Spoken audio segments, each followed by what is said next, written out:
Any children in the congregation? I need to give you a children's bulletin. Anyone want to come forward? Anybody? You come. Okay, perfect. Can you sit with me for a minute or two? Okay. What's your name? Lily. What's your name? Those are pretty names. Okay, I want to ask you something. Have you ever seen someone else do something naughty? No? Have you ever done anything naughty? Yeah. Well, when I was growing up with my brother, his name was Joshua, and when I was growing up with him, I saw him do naughty things a lot. But he saw me do naughty things too. And you know what I always wanted to say to my mom and dad when they asked me, who did that naughty thing? I always wanted to say, he did it. My brother did it. Have you ever wanted to do that? No. I did it a lot. I love to blame my brother for things that I did. Is that right? To blame things on other people? No. I think it's tattletale, isn't it? So Jesus asks us today, in a very special way, not be tattletales on each other. If you do something wrong, what's the best thing to do? There's something you can tell. It starts with a T. You can tell somebody the truth, right? Yeah, tell the truth. So, can you guys tell the truth? No, I'm not saying you haven't, but can you remember that? Okay, thank you very much for coming up. Okay, you go back to your seat. Thank you.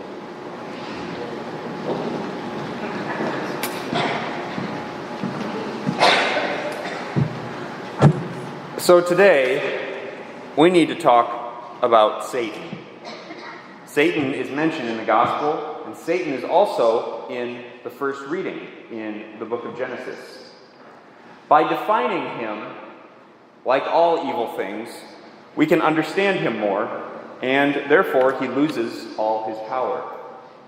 The word Satan comes from the word Satan in Hebrew, which means adversary or accuser. The ancient Hebrew vision of Satan, and of heaven for that matter, was a giant court. God sat on the throne in the judge's seat, and all sorts of angels and people would come to him and tell them and report on what was going on in the world. And the Satan is the accuser. He would come up to the court, to the throne of God, and say, look what these people did. Look what they did. Punish them. And God would, as the court master, would take it into consideration and decide what punishment needs to be dealt out. So this explains Satan's activity in the Garden of Eden today. When God comes upon Adam, who is naked, who has eaten from the fruit of the tree, he says, what have you done? And what does Adam do? Eve made me do it. She gave me the apple. So God goes to Eve and says, Eve, what have you done? You're naked and you've eaten from the fruit. Has eaten from the fruit of the tree that I told you not to eat. What does Eve say? Serpent, he made me do it. She immediately points her finger and accuses. Adam accuses Eve, Eve accuses the serpent, and then God comes to him and he has the last say. You can check back at the readings to see what his punishment was. This is what Satan wants of us as children of God. He wants us to accuse each other. He wants us to point the finger at each other, and he wants us to pass judgment on each other.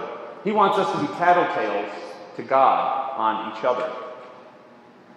So, we all know this is wrong. We were taught this as children. Don't tattletale. But how do we break this cycle so that the Garden of Eden story doesn't have to keep getting repeated over and over again? What is the opposite of tattling on others? Tattle on yourself. To accuse yourself is the most violent act you can do against Satan. If you accuse yourself, he has no job. He's stripped of all his power and all his purpose. That is the way to defeat Satan. To defeat the enemy is to accuse yourself. When we stop pointing fingers at each other, we point fingers at ourselves and say, I messed up, I did it, and I need help. It is at that moment that Jesus, the Savior, the one who did not mess up, is able to come down, come into our hearts, hang on the cross for us. Jesus is the one person who breaks this cycle of accusation, because Satan loves to go in front of God and say, look what these people did. When he points his finger at Jesus, he comes up with nothing. There's nothing that Jesus did wrong. He is the only one worthy to escape punishment, and yet he is the one who bore all the punishment. We're going to have a very special opportunity later in this Mass when I hold up the body and blood of Christ. We're going to have the opportunity to say, Lord, I am not worthy, but only say the word and my soul shall be healed. So as we go forward into this 10th week of ordinary time, let's keep in mind to accuse ourselves not so we feel guilty, not so we dwell on our wrongdoings, but so that we can open ourselves up to the Savior.